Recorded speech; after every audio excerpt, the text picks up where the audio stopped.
Paz do Senhor, explicando a Bíblia comigo, Pastor Carlos.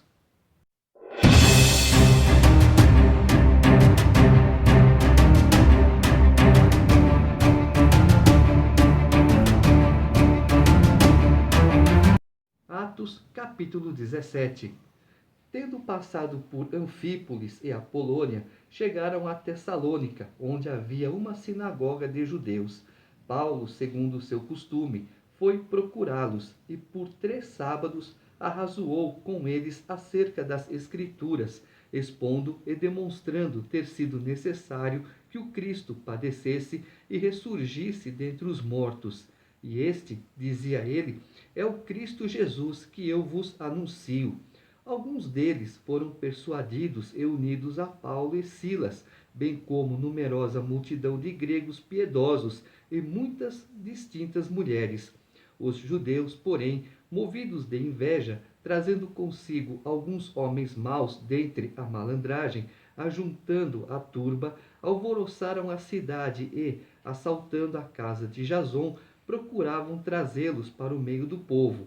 Porém, não os encontrando, arrastaram Jason e alguns irmãos perante as autoridades, clamando: estes que têm transtornado o mundo chegaram também aqui, os quais Jason hospedou. Todos estes procedem contra os decretos de César, afirmando ser Jesus outro rei. Tanto a multidão como as autoridades ficaram agitadas ao ouvirem estas palavras. Contudo, soltaram Jason e os mais, após terem recebido deles a fiança estipulada. Então, a palavra de Deus, ela foi explicada, ela foi explanada. Alguns aderiram, outros não aderiram. O que acontece? Algo que eu lembrei, que eu pensei hoje. Certa vez entrei num lugar e a pessoa falava sobre Deus, Jesus Cristo, o Espírito Santo. Fiquei maravilhado com a explicação, mas do modo que eu entrei, eu saí. Talvez não fosse a hora, nem o lugar de Deus me tocar, falando: olha, esse é Jesus, o meu filho.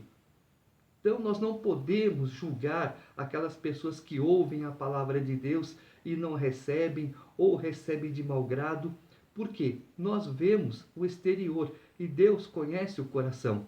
Então Deus sabe o momento de falar algo e Deus sabe o momento em que o Espírito Santo deve tocar naquela pessoa para que ela receba Jesus como Salvador. E aí então o Espírito Santo mostra Jesus. Jesus, como uma porta, ele sai da frente e fala: eis o Pai. É assim que funciona a coisa. Ficamos tristes quando falamos de Jesus e as pessoas não recebem, ou somos mal recebidos por isso. Mas Deus sabe todas as coisas. Deus sabe o que acontece. Portanto, vamos fazer a nossa parte, que é o quê? Simplesmente falar a palavra de Deus. E logo durante a noite, os irmãos enviaram Paulo e Silas para Bereia. Ali chegados, dirigiram-se à sinagoga dos judeus. Ora, estes de Bereia eram mais nobres que os de Tessalônica, pois receberam a palavra com toda a avidez, examinando as Escrituras todos os dias, para ver se as coisas eram de fato assim. Com isso, muitos deles creram, mulheres gregas de alta posição e não poucos homens. Mas logo que os judeus de Tessalônica souberam que a palavra de Deus era anunciada por Paulo também em Bereia, foram lá excitar e perturbar o povo. Então os irmãos promoveram sem detença a partida de Paulo para os lados do mar. Porém Silas e Timóteo continuaram ali. Os responsáveis por Paulo levaram-no até Atenas e regressaram trazendo ordem a Silas e Timóteo para que, o mais depressa possível, fossem ter com ele. Uma dificuldade, logo no início, você falar do Evangelho. Hoje, nós temos uma liberdade enorme de falar do Evangelho. Infelizmente, em alguns lugares, a Bíblia não entra. Não adianta você mandar que se pega, queima, rasga, destrói. Mas hoje, comparado com esse início de evangelismo, está muito mais fácil. Enquanto Paulo esperava em Atenas, o seu espírito se revoltava em face da idolatria dominante na cidade. Por isso, dissertava na sinagoga entre os judeus e os gentios piedosos, também na praça, todos os dias, entre os que se encontravam ali. E alguns dos filósofos epicureus e estoicos contendiam com ele, havendo quem perguntasse: que quer dizer esse tagarela? E outros: parece pregador de estranhos deuses, pois pregava Jesus e a ressurreição. Então, tomando consigo, o levaram ao Areópago, dizendo: poderemos saber que nova doutrina é essa que ensinas? Posto que nos trazes aos ouvidos coisas estranhas, queremos saber o que vem a ser isso. Pois todos os de Atenas e os estrangeiros residentes de outra coisa não cuidavam senão dizer ou ouvir as últimas novidades. Então Paulo, levantando-se no meio do Areópago, disse: senhores atenienses, em tudo vos vejo acentuadamente religiosos, porque, passando e observando os objetos de vosso culto, encontrei também um altar no qual está escrito: ao Deus desconhecido. Pois esse que adorais sem conhecer é precisamente aquele que eu vos anuncio, o Deus que fez o mundo e tudo que nele existe, sendo ele Senhor do céu e da terra, não habita em santuários feitos por mãos humanas, nem é servido por mãos humanas, como se de alguma coisa precisasse, pois ele mesmo é quem a todos dá vida, respiração e tudo mais. De um só fez toda a raça humana para habitar sobre toda a face da terra, havendo fixado os tempos previamente estabelecidos e os limites da sua habitação, para buscarem a Deus, se porventura tateando o possam achar, bem que não está longe de cada um de nós, pois nele vivemos e nos movemos e existimos, como alguns dos vossos poetas têm dito, porque dele também somos geração. Sendo, pois, geração de Deus, não devemos pensar que a divindade é semelhante ao ouro, à prata ou à pedra, trabalhados pela arte e imaginação do homem. Ora, não levou Deus em conta os tempos de ignorância. Agora, porém, notifica aos homens que todos, em toda parte, se arrependam, porquanto estabeleceu um dia em que há de julgar o mundo com justiça, por meio de um varão que destinou e acreditou diante de todos, ressuscitando dentre os mortos. Quando ouviram falar da ressurreição de mortos, uns escarneceram e outros disseram: a respeito disso te ouviremos noutra ocasião. A essa altura, Paulo se retirou do meio deles. Houve, porém, alguns homens que se agregaram a ele e creram. Entre eles estava Dionísio, o Areopagita, uma mulher chamada Damíris, e com eles outros mais. Então, vê só, falamos da palavra de Deus. Outro dia eu estava fazendo o seguinte: eu estou fazendo vídeos falando da Bíblia, tentando explicar alguma coisa, explicar o básico, para vocês entenderem o que Deus quer de nós. Aí eu falei: mas quem vai ver um vídeo desse? Deus falou para mim: continua fazendo. A minha palavra não está aí para ser lida. E quem lê? Quem se interessa em ler a minha palavra do começo ao fim? São poucos. Então, faz a tua parte. Você tem que ler, não tem? Tenho. Então leia e grave. Quem quiser que veja. Capítulo 18. Depois disto, deixando Paulo Atenas, partiu para Corinto. Lá encontrou certo judeu chamado Áquila, natural do Ponto, recentemente chegado da Itália com Priscila, sua mulher, em vista de ter Cláudio decretado que todos os judeus se retirassem de Roma. Paulo aproximou-se deles e, posto que eram do mesmo ofício, passou a morar com eles e ali trabalhava, pois a profissão deles era fazer tendas.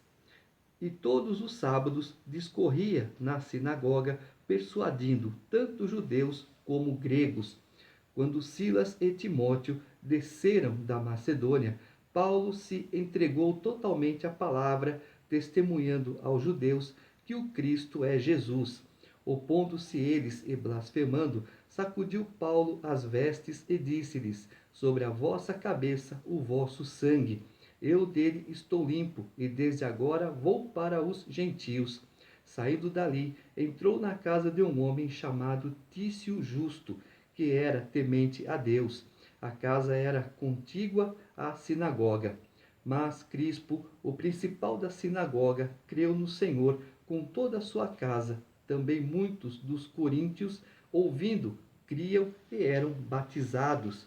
Teve Paulo, durante a noite, uma visão em que o Senhor lhe disse: não temas, pelo contrário, fala e não te cales, porquanto eu estou contigo, e ninguém ousará fazer-te mal, pois tenho muito povo nesta cidade.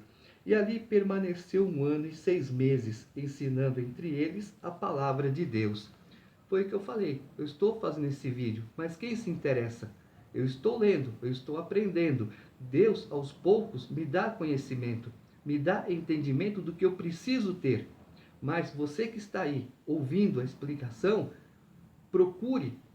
Tem muita coisa por aí, tem livros, tem vídeos, tem pastores explicando.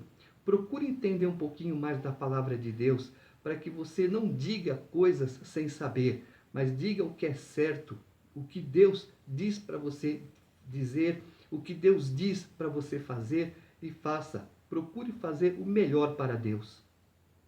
Quando, porém, Gálio era procônsul da Acaia, levantaram-se os judeus concordemente contra Paulo e o levaram ao tribunal, dizendo: este persuade os homens a adorar a Deus por modo contrário à lei. Ia Paulo falar quando Gálio declarou aos judeus: se fosse com efeito alguma injustiça ou crime da maior gravidade, ó judeus, de razão seria atender-vos. Mas se é questão de palavra, de nomes e da vossa lei, tratai disso vós mesmos. Eu não quero ser juiz dessas coisas. E os expulsou do tribunal. Então todos agarraram Sóstenes, o principal da sinagoga, e o espancavam diante do tribunal. Gálio, todavia, não se incomodava com estas coisas. Mas Paulo, havendo permanecido ali ainda muitos dias, por fim, despedindo-se dos irmãos, navegou para a Síria, levando em sua companhia Priscila e Áquila, depois de ter raspado a cabeça em Cencreia, porque tomara voto. Chegados a Éfeso, deixou-os ali. Ele, porém, entrando na sinagoga, pregava aos judeus, rogando-lhe eles que permanecesse ali, mas algum tempo não acedeu. Mas, despedindo-se, disse: se Deus quiser, voltarei para vós outros. E, embarcando, partiu de Éfeso. Chegando a Cesareia, desembarcou subindo a Jerusalém, e tendo saudado a igreja, desceu para Antioquia. Havendo passado ali algum tempo, saiu, atravessando sucessivamente a região da Galícia e Frígia, confirmando todos os discípulos. Viu? Mais uma viagem de Paulo. Olha, eu quero que você fique. Eu gostaria de ficar, mas no momento eu não posso. Eu preciso realmente ir. Então, chamado de Deus, fazer primeiro a vontade de Deus. Não se preocupe, eu estou longe, vocês aqui, mas onde eu estiver, estarei orando por vocês. Nesse meio tempo, chegou a Éfeso um judeu natural de Alexandria, chamado Apolo, homem eloquente e poderoso nas Escrituras. Era ele instruído no caminho do Senhor e, sendo fervoroso de espírito, falava e ensinava com precisão a respeito de Jesus, conhecendo apenas o batismo de João. Ele, pois, começou a falar ousadamente na sinagoga. Ouvindo, porém, Priscila e Áquila, tomaram-no consigo e, com mais exatidão, lhe expuseram o caminho de Deus. Querendo ele percorrer a Acaia, animaram-no os irmãos e escreveram aos discípulos para o receberem. Tendo chegado, auxiliou muito aqueles que, mediante a graça, haviam crido, porque com grande poder convencia publicamente os judeus, provando por meio das Escrituras que o Cristo é Jesus. Então, os judeus esperavam que o Messias, Cristo, Messias, ele vem com uma espada, ele vem nos libertar. Não, Jesus veio com mansidão, ele veio ensinar o reino de Deus, ele veio expor o que é a vida eterna. Não veio lutar, ele não veio para julgar ninguém, ele não veio para criticar ninguém, ele veio para ensinar. Agora vocês sabem, estou indo embora, mas voltarei. Quando eu voltar, a conversa é outra.